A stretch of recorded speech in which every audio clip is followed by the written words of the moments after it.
Hello, welcome back to our channel. I am a product manager at a big tech company based out of Seattle, and my fiance is a product analyst / entry-level product manager at an e-commerce company. For this video, we are basically going to be talking about our budget, what our budget is over a period of a month. Why are we doing this? I think the most important goal, as I mentioned, was financial independence, retire early. Both of us are free-spirited individuals who like to travel, at the same time are looking to build a solid investment portfolio and are hoping to live off it in the future. For the purpose of this video, we've divided our budget into two aspects. Like in Business 101, every cost is basically divided into fixed and variable. In our case, fixed essentially means the amount of money that we need to spend on a month-over-month basis, irrespective of how much we are using it. Variable, as clearly called out, depends on how much of it you're actually using.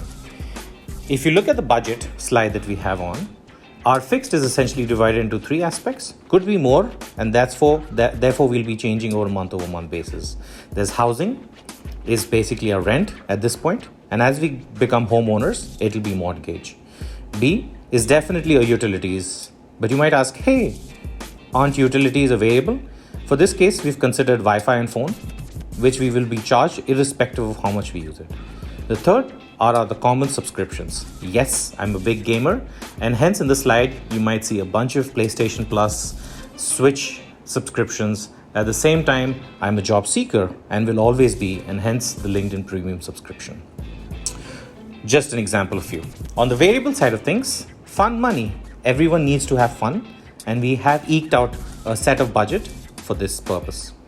You also have your utilities such as your sewage, trash, and water, which definitely changes on a month-over-month basis. At the same time, electricity, which is known to vary across the seasons. For example, during the winter, it's usually high, and during the summers, it's historically been low. At the same time, food, right? That's important. Food, we typically divide into two aspects. One are your groceries, and second is eating out, something that we are looking to cut in the longer run. As product managers, we love to prioritize things. We are big believers in the 80-20, and previously, when we were looking at our budget, we realized we're spending way too much on rent, close to about $2,000 a month. For our current budget, we are spending about $1,300 a month, which accounts for about 49% of our total budget. How did we get such a great deal? Well, we decided to rent off cycle. Typically, we've seen that folks rent out from a June to June cycle, and hence we went in for more of a winter type cycle, which helped us in the longer run. At the same time, we were looking for deals. And mind you, we were looking for all these deals while living about 3,000 miles from this place. And hence, we looked at different websites such as Zillow, rent.com, apartment.com, and spoke to multiple brokers before finalizing our apartment. At the same time, I think what's absolutely underrated is the ability to negotiate.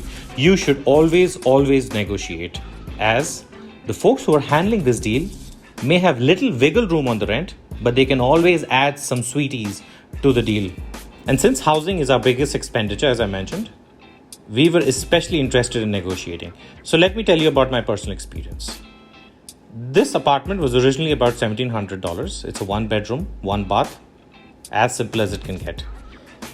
During that week, there was a one-time offer about 20% off on your rent, and therefore we took that. Not only that, as I mentioned, we negotiated hard and we got free parking, which was about $150 a month. At the same time, during that same week, in addition to the 20% off, we were also getting $500 off our first month, which all in all contributed to this ultra low level rent. The next subsection are the utilities. Now, as I mentioned, we've got two phases of that. One is your fixed utilities and the other ones are your variable utilities. For the purposes of this budget, our fixed utilities are basically our Wi-Fi and our phone. Earlier, we were spending about $70 to $80 a month on our phone, and as with this hybrid workplace model and with the full work from home, we realized we were not spending a lot of our data plan, and hence we had a word with AT&T and we were able to reduce that to about $50 to $60. We didn't stop right there because we knew we were not even using that amount, and hence we moved into what we call as T-Mobile Connect plans, which basically give about 2 gigs of data, unlimited talk and texting, and at about $15 a month, which brings our total phone bill between the two of us to $30 a month. For Wi-Fi, and I think that's super critical, we went with CenturyLink with a giga speed, for which it's about $65 a month, and we get about 1000 Mbps or 1 gigabytes per second. An oft overlooked fact is that many companies with the new work from home / hybrid model actually pay for your Wi-Fi. So it's good to check with your local HR about this possible benefit before booking a plan. At the same time, our second set of utilities, which are the more variable ones, which change on a month-over-month basis, are as follows. We've got trash, sewage, and water, which account for about $150 on an average on a month-to-month basis. At the same time, we spend about $25 to $30 on electricity. As a whole, utilities accounts for about 12% of our entire budget. Trash, sewer, and water are actually very expensive in Seattle and other such big cities. On the other hand, electricity for us actually varies on a month-to-month basis and also varies quite widely from a season to season basis. For example, during the winters, we were spending about $40 to $50 a month on electricity, while during the summers, it's quite lower. The next header is subscriptions, my favorite part. Subscriptions account for about 3% of our total budget, which can be expensive, but we are comfortable with this level of expenditure. We spend about $10 on Netflix. I think that's super important in this day and age. We spend about $8 on Instacart. I think previously, when we didn't have Instacart, we were spending about 2 to 3 hours a week at the grocery store, which we felt was not a good use of our time. And hence we went in for a yearly Instacart subscription, which turns out to be about $8 a month and about $100 a year.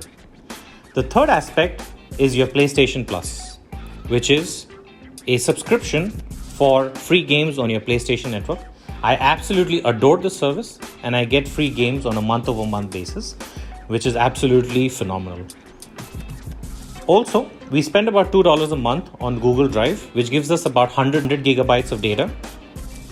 LinkedIn Premium is about $15 and is super important for us as it gives us the ability to actually look at some of the inside jobs that are available at these companies. Also gives us an understanding of what the trend is, who the number of applicants are, as well as gives us access to LinkedIn Learning, where you can obviously upskill yourself as a new product manager or a seasoned product manager. The third aspect is LTC, which is your long-term care, is a new act which has gone into place in Seattle, where we have to contribute a certain portion of our paycheck to LTC. Last but not the least, Robinhood Gold. We have multiple brokerage accounts, more on our brokerage accounts in a later video. But for this purpose, we spend about $5 a month. This gives us instant access to deposits. I think a feature which is not available in any other brokerage account, and hence I value this subscription quite highly. Now let's address the elephant in the room. Food, which is divided into eating out and groceries. And guys, we had a huge eating out bill in the last couple of months. At this point, we're forecasting about 26% of our budget will be spent on food, which includes eating out and groceries. We spent about $1,000 in the month of March and spent about $900 on an average across April and month, which was a lot of money that we were spending. We were spending on the usual suspects, Uber Eats, DoorDash, you name it, we used it. And as product managers, we understood. They offered a relatively low friction to entry, and hence, at the second side of cravings, we would essentially just open up those apps and we would order the food that we wanted. For this month, we deleted those apps and we basically increased the friction of a checkout process. And for now, we typically have made it a point to go to those places and physically order takeout if we have to.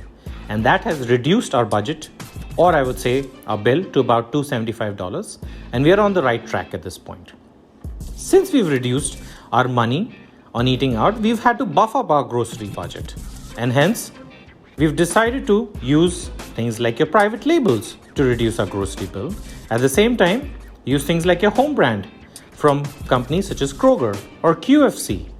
We've also used apps such as Ibotta, which is a totally recommended application and will be a separate video on our channel. So do check it out when it is on, which basically gives you a cashback as soon as you upload receipts for things like Walmart, Target, Kroger, UFC, CVS, all the usual suspects.